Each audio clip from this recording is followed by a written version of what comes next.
اعوذ باللہ من الشیطان الرجیم پناہ مانگتا ہوں میں اللہ کی شیطان مردود سے۔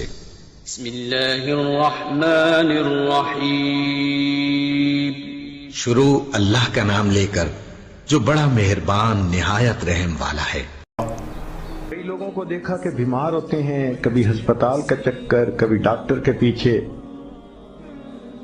تو نبی علیہ الصلوۃ والسلام نے ایک حدیث پاک میں فرمایا، اس حدیث کو مسند احمد نے روایت کیا اور طبرانی نے روایت کیا کہ جو شخص فجر کے بعد 3 مرتبہ یہ دعا پڑھ لے، اللہ 4 مرضوں سے اس کو نجات عطا فرما دیتے ہیں۔ امید ہے کہ مستورات توجہ سے یہ بات سنیں گی اور اس کی اہمیت کو ذرا سمجھیں گی کہ جو شخص فجر کے بعد 3 مرتبہ یہ آیت پڑھ لے تو اللہ تعالیٰ اس کو 4 بڑے بڑے مرضوں سے بچائیں گے۔ نمبر 1، پاگل پن۔ اگر کوئی آدمی مینٹلی ان بیلنسڈ ہو،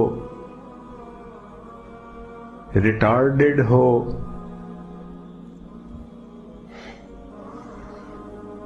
یا جس بندے کو چیزیں بھول جاتی ہوں یا چیزیں یاد نہ رہتی ہوں، ذہن سے متعلقہ جو بیماریاں ہیں وہ اسی پاگل پن کے زمرے میں آئیں گی۔ یا کسی کو مرگی کی بیماری ہوتی ہے، وہ بھی اسی زمرے میں آئے گی۔ تو پہلی بیماری جو اللہ تعالیٰ دور کرتے ہیں وہ ہے پاگل پن، اور دوسری بیماری کوڑ پن۔ کوڑ پن کہتے ہیں چہرہ بدصورت ہو جانا۔ یہ بھی ہو سکتا ہے کہ برس کی بیماری ہو جائے، جیسے بعض عورتوں کو جلد بالکل سفید ہو جاتی ہے اور عجیب بدنما چہرہ ہو جاتا ہے، یا کئی مرتبہ جسم پہ تل اتنے نکل آتے ہیں، دانے اتنے نکل آتے ہیں کہ چہرہ بدنما ہو جاتا ہے، یا چہرے پر داغ پڑ جاتے ہیں کالے رنگ کے۔ تو چہرے پہ داغ پڑیں، چہرے پہ دانے بنیں، یا چہرے پہ برس کے نشان پڑیں، کوئی بھی چیز ہوگی وہ اسی کوڑ پن کے زمرے میں شامل ہوگی، جس سے کہ چہرہ انسان کا بدصورت ہوتا ہو۔ یہ بیماری بھی اللہ دور فرما دیں گے۔ اب جن بیچاریوں کو بیوٹی پارلر پہ جانے کا شوق رہتا ہے اور اپنے فیس پہ پتہ نہیں کیا کیا پروسیس وہ کرواتی ہیں، تو ان کو تو چاہیے کہ وہ اس آیت کو یا اس فکرے کو بار بار پڑھیں تاکہ اللہ تعالیٰ ان کے چہروں کی خوبصورتی دیر تک سلامت رکھیں۔ اور تیسری چیز ہے اندھا پن۔ اندھے پن سے مراد یہ کہ آنکھوں کی بینائی ہی چلی گئی، یا آنکھوں میں موتیا بند آ گیا، یا آنکھوں پہ اینک لگانی پڑ گئی۔ یہ سب ایک ہی بیماری کی تفصیلات ہیں۔ تو جن کی نظر کمزور وہ بھی پڑھ سکتی ہیں، یا جن کو لینز لگانے پڑتے ہیں، کنٹیکٹ لینز صحیح یا کوئی اور، اس مصیبت سے بھی جان چھوٹ گئی۔ اور جن کی بینائی چلی گئی، اللہ ان کے لیے بھی آسانیاں فرما دیتے ہیں۔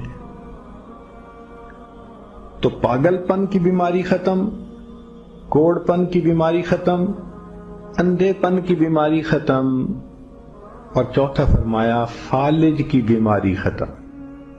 فالج ایک تو ہوتا ہے کہ انسان کا ہاتھ یا پاؤں کام ہی نہ کریں، اور ایک یہ بھی ہوتا ہے کہ اتنی ویکنس کہ عورت کہتی ہے مجھ سے تو کھڑا ہی نہیں ہوا جاتا، میرے پاؤں سن ہو جاتے ہیں، میرے ہاتھ سن ہو جاتے ہیں۔ یہ ساری چیزیں کمزوری اور فالج کی ابتدائی سٹیجز ہیں۔ تو یہ سب چیزیں ٹھیک ہو جاتی ہیں۔ اب بتائیں کہ اتنی بڑی بڑی بیماریوں سے جس بندے کو بچنے کی خوشخبری مل رہی ہو، تو تو وہ تو پھر اس عمل کو کیے بغیر رہ ہی نہیں سکتا. اور یہ عمل دیکھو چھوٹا کتنا ہے. وہ جو فکرہ فرمایا حدیث میں وہ ہے سبحان اللہ العظیم وبحمدہ ولا حول ولا قوت الا باللہ. اتنا سا فکرہ پڑھنے پر اللہ چہرہ بھی پر نور بنا دیتے ہیں، میموری بھی تیز کر دیتے ہیں، اللہ تعالیٰ بینائی بھی تیز کر دیتے ہیں، اور اللہ تعالیٰ جسم میں طاقت بھی بھر